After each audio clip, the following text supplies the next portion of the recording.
Olá, eu chamo Maria Bragança e este é o Aqui Há Mais. Hoje vamos falar de infecções respiratórias. Vamos saber quais são as infecções respiratórias mais comuns nas crianças e vamos perceber qual a melhor forma de as combater. Será que a chave para solucionar o problema está na prevenção? Fiquem atentos às explicações do Dr. Carlos Freitas já a seguir.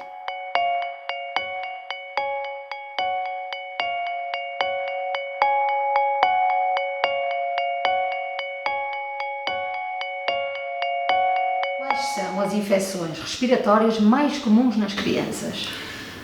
Portanto, eu vou-me referir mais à minha área, à área das infecções respiratórias superiores, e aí temos as amigdalites, que são aquelas infecções que todas as mães reconhecem, as adenoidites, que é mais difícil de reconhecer porque as adenoides estão na parte posterior do nariz, aqui nesta zona, e a maior parte das vezes o único sintoma que dá é febre e aquelas secreções mais amareladas e que muitas vezes, se não se espreitar por trás do véu do paladar, podemos não identificar essa mesma infecção.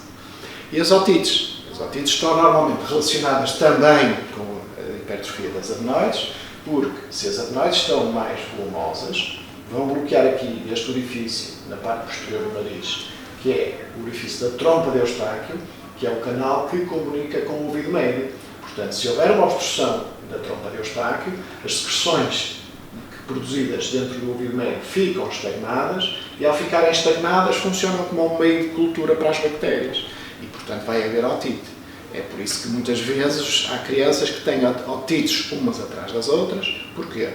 Vão tomar o seu antibiótico, o antibiótico elimina a infecção aguda, mas se houver na mesma hipertrofia das adenoides, continua a haver a obstrução da trompa de Eustáquio, continua a haver muco dentro do ouvido médio e, passado pouco tempo, está a fazer nova otite. Portanto, nessas circunstâncias, nós temos que também tratar esta hipertrofia das adenoides, que produz muitas secreções e que estão a fazer com que este processo se arraste e se repita constantemente. Porque não convém estar sempre a administrar antibióticos. Logicamente, eu por isso é que sou normalmente apologista mais da prevenção.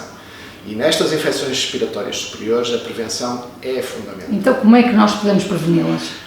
Para mim, há uma tríade que é fundamental e que eu normalmente, tudo quanto é criança, os pais sabem de cor e salteada, porque eu estou constantemente a bater na mesma tecla. Primeiro, higiene do nariz.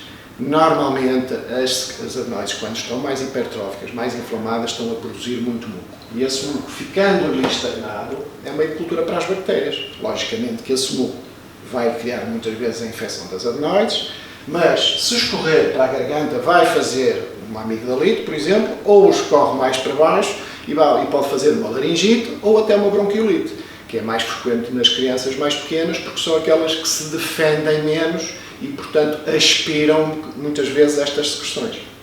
Por isso, a higiene é uma coisa que tem que ser permanente nas crianças. Todos os dias os miúdos devem lavar o nariz, ou com soro fisiológico, ou com aqueles sprayzinhos de água do mar, e se conseguem já assoar-se, portanto, as crianças mais crescidas, assoá-los bem. Pelo menos de manhã e à noite ter estas rotinas. Nas crianças que são mais pequenas, ou aspirar, com aqueles aspiradores de boca, que são os mais comuns, ou então, nas crianças que já toleram melhor, fazer, por exemplo, o rinodus, que é aquela higiene tipo das termas, em que se espreme o frasquinho e que vai fazer o turbilhão de água, que depois saia todas as secreções do outro lado.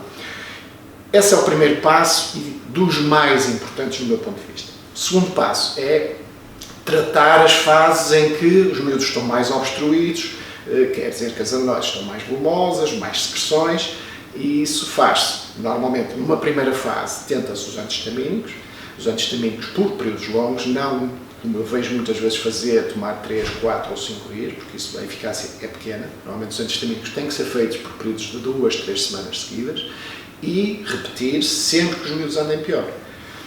Aqui a finalidade dos antihistamínicos é um bocadinho secar-lhes aquelas secreções para fazer com que não haja o estímulo das adenoides para estarem constantemente a aumentar de volume.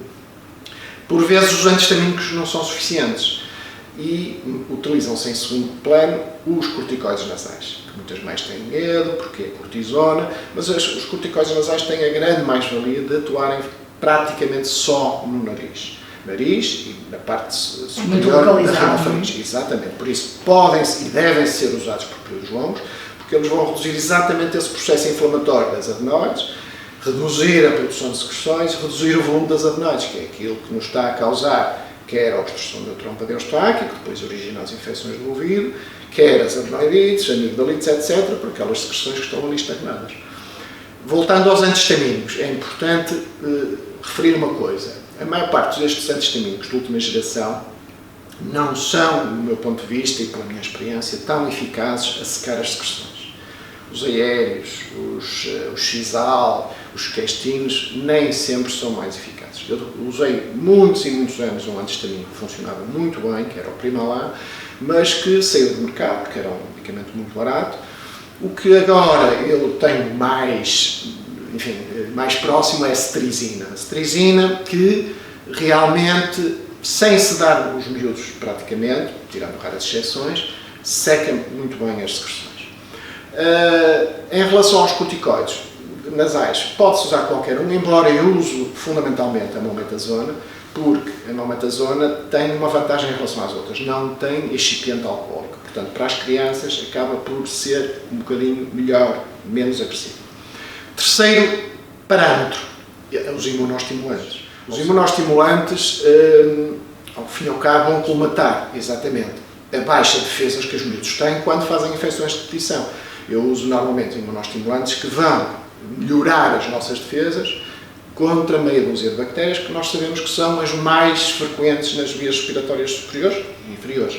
Portanto, normalmente a criança faz sempre os imunoestimulantes todos os anos, numa parte ou em duas partes, dependendo também da agressividade que os miúdos estão a sofrer, mas, portanto, concluindo, higiene, tentar melhorar o processo inflamatório, antihistamínicos / corticoides nasais e os imunoestimulantes para aumentar as defesas das crianças ao longo do tempo. Outra forma de prevenção de todas e quaisquer doenças é vir ao otorrino sem notar que haja algum sintoma que a traga cá, porque há muitos pais que estão descansados após aquele primeiro rastreio, portanto quando as crianças nascem, e tão cedo não vão ter com um especialista.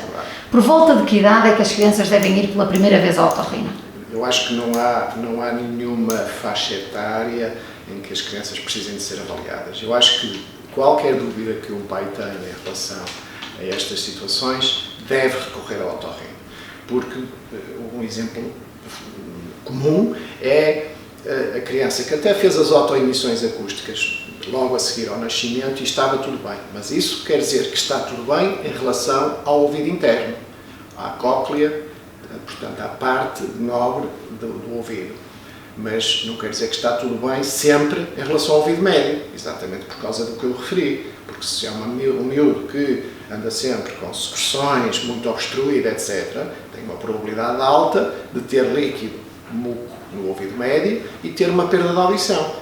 E se é uma criança que até tem umas boas defesas, não vai ter grandes otites, mas vai ter uma perda de audição que depois vai originar um atraso de linguagem e que muitas vezes os pais não se apercebem rapidamente, porque acham que o menino é distraído e por isso... Às vezes até chamam por ele não ouve, mas é distração, exatamente, não é? E portanto, acho que nessas circunstâncias é preferível ter a certeza que está tudo bem, ou que temos problemas desta natureza do ouvido médio, porque isto normalmente é uma coisa que não tem a ver com a altura em que a criança nasce. São coisas que normalmente acontecem mais tarde. Por isso é que uma criança, quer tenha 1 ano, ou 2, ou 3, deve, se houver dúvidas por parte dos pais, recorrer ao otorrino. Já que estamos a falar da parte dos ouvidos, ia-lhe colocar uma pergunta muito concreta. Como é que nós podemos, ou se é que devemos, retirar a cera dos ouvidos das nossas crianças? Não devemos. É assim, o ser humano normalmente, se for fluido como deve ser, ele tem a finalidade de, ao fim e ao cabo, proteger a pele do canal e lubrificar a mesma. normalmente é empurrado pela descamação da pele para o exterior e, portanto, tem um mecanismo próprio de limpeza. As mães não precisam de se preocupar. Logicamente que há muitas vezes cerumen mais espesso, que se acumula com mais facilidade, mas usar o cotonete vai a maior parte das vezes empurrar este cerumen para dentro. Portanto, o ideal é, se a mãe vê que o menino tem cerumen no ouvido, recorre ao otorrino, porque nós é que temos os meios, quer técnicos, quer, enfim, sabemos como fazer, para poder então fazer essa limpeza. Mas na parte assim que esteja exterior, sim, pode já passar é aquele algum... cerumen que está de saída, com a cotonetezinha, sim senhor, à entrada, limpar, que isso não tem problema nenhum. Agora, para dentro do ouvido, não, nunca se deve meter cotonetes dentro do ouvido. Com este vídeo podemos concluir que as infecções respiratórias nas crianças são comuns e que a prevenção é fundamental. Por isso, pais, façam uma boa higienização aí por casa. Fiquem atentos aos próximos temas que eu vou trazer. Vocês já sabem, todas as semanas entra um diferente e eu conto convosco desse lado, seja no Facebook, no Instagram ou no YouTube.